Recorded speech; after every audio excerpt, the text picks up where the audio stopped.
Nous allons maintenant voir les différentes fonctionnalités de Quad Face Tools.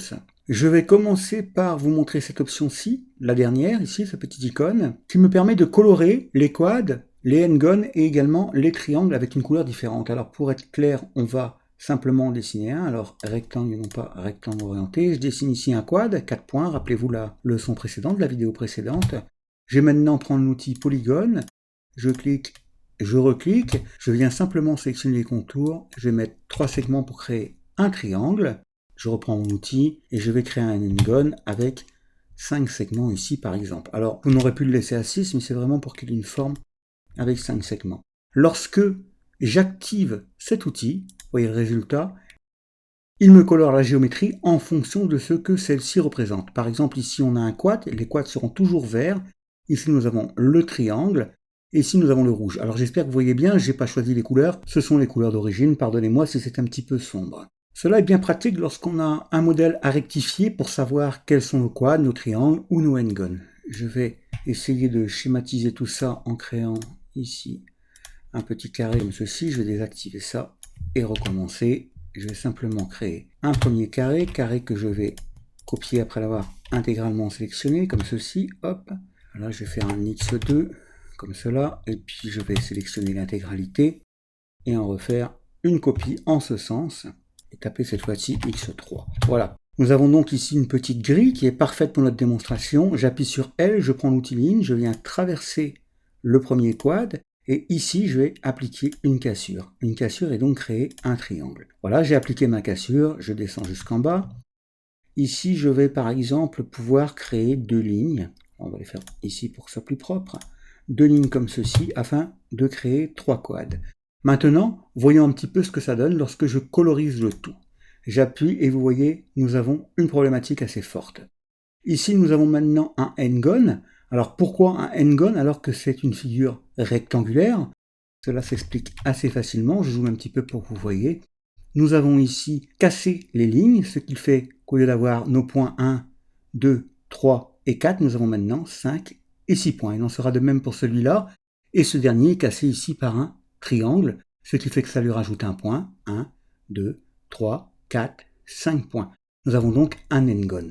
Nous allons automatiser la réparation de tout ça. Je vais venir sélectionner simplement cette arête. Heureusement qu'on la voit bien.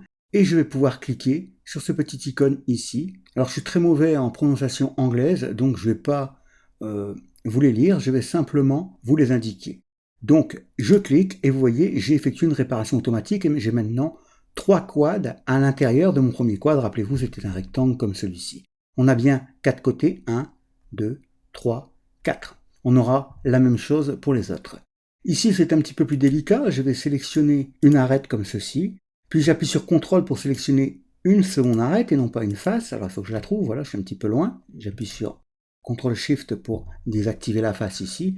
Et je vais cliquer sur ce bouton ici. Nous avions cliqué sur celui-ci.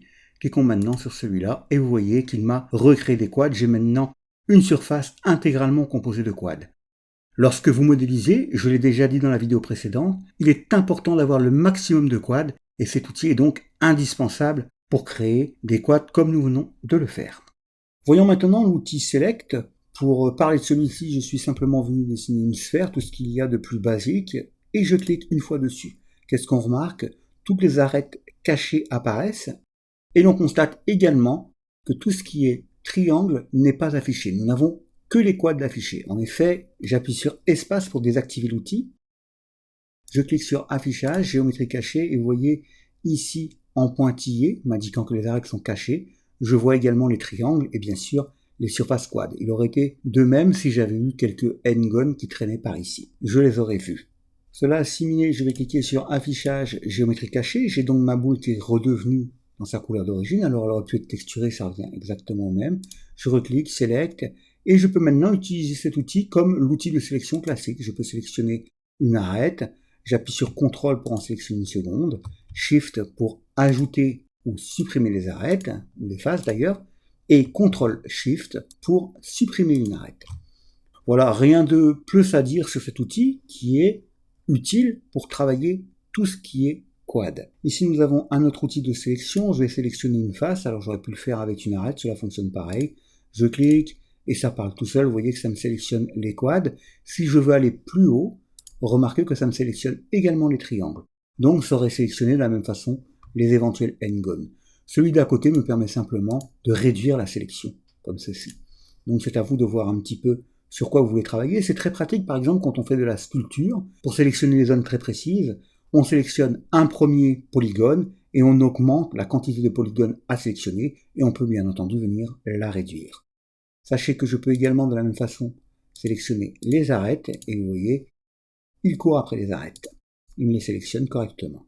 Nous avons ensuite cet outil qui nous permet, comme son icône l'indique, de sélectionner des grilles dans ce sens. C'est-à-dire que je sélectionne cette arête-ci, je clique et vous voyez, toutes les arêtes qui sont ici sont sélectionnées. Je peux appuyer sur moins pour réduire le nombre d'arêtes. Vous voyez, il ne me reste plus que 3, donc en dessous ça se réduit également, on voit parfaitement. Voilà. Et je peux appuyer sur plus pour en ajouter. C'est tout simple. Je peux bien sûr venir sélectionner une première série d'arêtes, puis une seconde, et appuyer sur mon icône.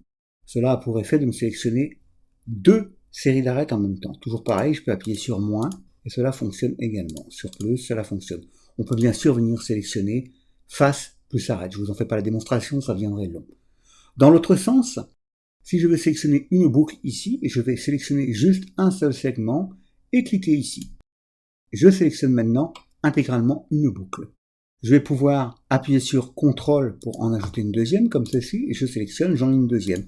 J'aurais pu le faire d'un seul coup, en appuyant sur CTRL après avoir sélectionné mes 2 segments, et je clique simplement sur Select Loop. Dans le même cadre, on pourrait en ajouter ou en supprimer. Il en sera de même si je sélectionne les faces, par exemple, je peux les mettre en boucle comme ceci, à part que vous allez sélectionner le dessus, puisque la face est composée de 4 points, donc il va aller chercher également les faces supérieures. Cela veut dire que je peux également sélectionner ce segment-ci, par exemple, alors je vais me mettre devant, et je peux cliquer pour sélectionner dans ce sens. Vous n'êtes pas limité dans le sens. Pas grand-chose, encore une fois, à dire de plus, c'est encore une fois un outil très puissant lorsqu'on fait de la sculpture ou lorsqu'on fait de la modélisation très précise, mais qui n'a que peu d'intérêt sur les surfaces telles que ma petite sphère. Mais enfin bon, il fallait quand même vous le montrer. Alors, ensuite, nous avons l'inversement de la triangulation. On va peut-être la créer, la triangulation. Alors, je vais sélectionner juste quelques quads comme ceci, et je vais lui demander de me les trianguler. Lorsque je fais affichage géométrie cachée, vous voyez qu'il m'a créé une triangulation dans mes quads. Remarquez que j'avais volontairement sélectionné l'un d'entre eux intégralement, et que pour les autres, j'avais uniquement sélectionné les faces. Maintenant, je vais pouvoir cliquer sur Flip Triangulation Tool, comme ceci, et venir me positionner, et vous voyez, ça parle de soi-même, ça inverse simplement la triangulation. Si je suis fatigué d'avoir de la triangulation, je peux cliquer sur Remove Triangulation, et vous voyez, tout est revenu d'origine.